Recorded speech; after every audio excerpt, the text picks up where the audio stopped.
My boss once laughed in my face and told me I was powerless. 6 hours later, her restaurant was closed, customers were furious, and she had no idea what just happened. If you've ever been disrespected at work, underestimated because of your age, or treated like you couldn't fight back, hit that like button, subscribe, and buckle up. This revenge is simple, legal, and unbelievably satisfying. I was 15, skinny, quiet, desperate for my first real job. I landed work at a wildly popular pizza place in Canada, run by a group of college kids who thought managing a fast food joint made them royalty. At first, it was fine, until they taught me how to make dough.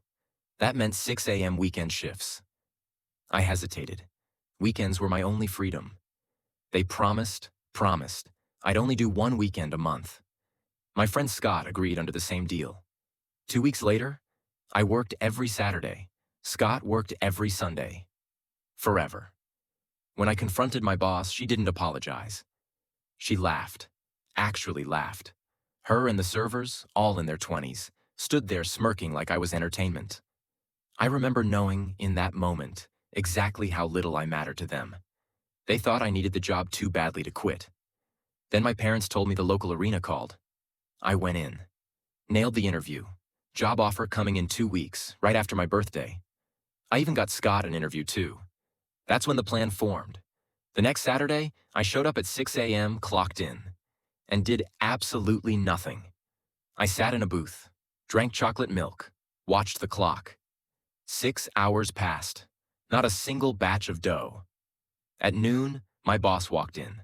I stood up, handed her my apron and said, "I quit." She laughed again, said I'd be fired anyway, then added, "If you wanted revenge, you shouldn't have shown up at all."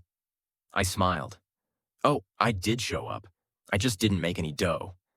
And you still have to pay me." The color drained from her face. No dough, no pizzas, no business. They shut down the entire store that day. The next day, Scott did the exact same thing. 2 days closed. At the busiest pizza place in town. We worked together at the arena for the rest of high school, telling that story like a legend. They thought we were powerless kids.